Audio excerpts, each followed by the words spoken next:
Very few people know that India was the first country to discover the concept of zero, develop atomic theory, and perform the first nose job.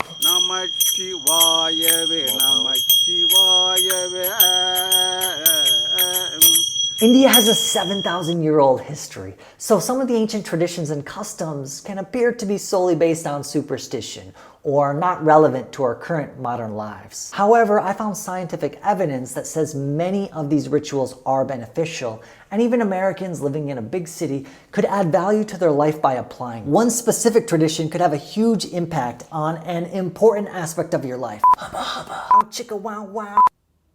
So stick around to the end to see if this could help you today.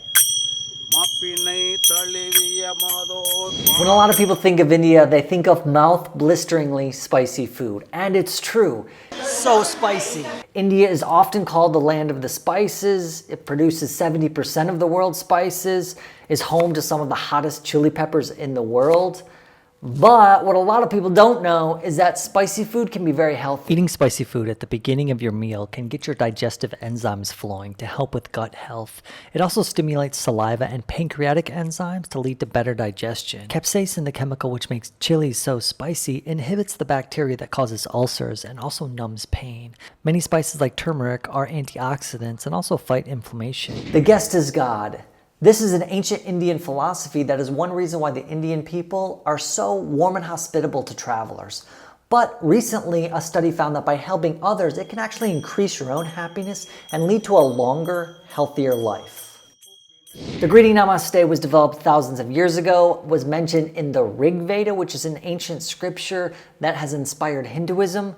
Today, though, it is still a very practical greeting, and some studies have shown that it may be even more useful than, say, a handshake. According to research, we carry an average of 3,200 bacteria from 150 different species on our hands. An American will shake hands an average of 15,000 times in our lifetime, and only 5% of people wash their hands correctly. It's mostly men and young people. This means that 95% of the time when we shake hands, we could be exposed to germs and even fecal bacteria like E. coli. Plus, we have 3,000 touch receptors in our fingertips, and by activating them when we meet someone, this stimulation can help us better remember their name. Namaste is sounding pretty good about now, eh? Temples are everywhere in India, and going to them is thought to improve your spiritual, mental, and maybe even your physical health. I've heard it said that Indian temples are built in places with large amounts of positive energy or concentrated amounts of the Earth's magnetic field, and by spending time at these sites, the energy can calm your mind and maybe even be absorbed by your body, which can have a healthy effect. Similar things are said about places that are so-called energy vortexes, like Machu Picchu, the pyramids, Stonehenge, and the red rocks of Sedona, New Mexico. And while it is true the Earth does have a magnetic field, there is no measurable electric or magnetic activity located at these sites. Quick disclaimer, even though I didn't find any scientific evidence about this, if your experience has been different, that's valid too. However, there is evidence that meditation and prayer can increase levels of dopamine, which is associated with states of well-being and joy. Individuals who prayed daily were shown to be 40% less likely to have high blood pressure than those who didn't. And humans are emotionally synchronized, meaning we feel the emotions of the people around us, sometimes through our sense of smell. So if everyone is in a peaceful state, like at a temple, you will feel the same. Worshipping idols is an important practice in Hinduism, and there are some studies that show this can be an important practice to improve your well-being. Idols can be an easy way to illustrate complex, abstract truths. That is a small but very quick animal. Oh yeah. Here, here, here, here, here. Not easy to pick, symbolizing our mind, our brain. One spiritual practice is to energize the idol or establish a life force within the idol, which sounds impossible from a scientific perspective. Yet Dr. Tiller at Stanford University found that it is possible for human intention to significantly change the properties of a material substance. For instance, highly trained Tibetan monks were able to change the pH of water by creating an intention to change it. The red dot that many Indians wear is often called a bindi for women or a tilak for men.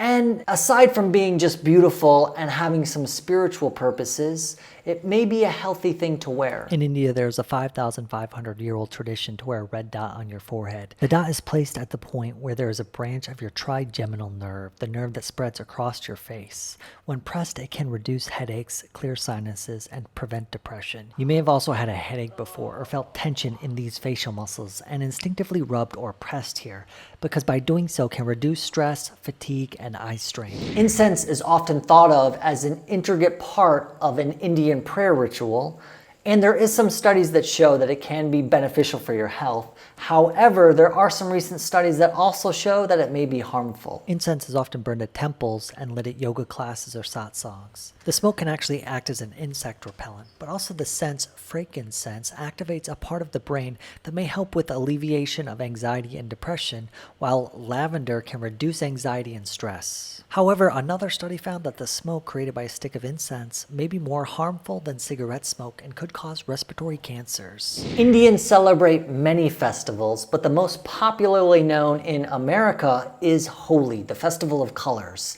And aside from being just a fun, beautiful time, there is also a good scientific reason that this festival exists. Holi is celebrated to welcome in spring, but it's also a time with moderate temperatures, so there is a rise in harmful bacteria. In the past, the colorful powders that were thrown had to be created from organic sources, so green might have come from spinach, yellow from turmeric, red from rose, and purple from beetroot. All of these have healthy effects on the human body. Plus, the ritual of circling around the bonfire and the high temperatures that come with it could help kill bacteria. Indian weddings can last from 3 days, some last a week. There's a number of different specific ceremonies and rituals that happen during them, and these practices may help actually be one of the reasons why Indians have such a low rate of divorce. India has the lowest divorce rate in the world at 1%.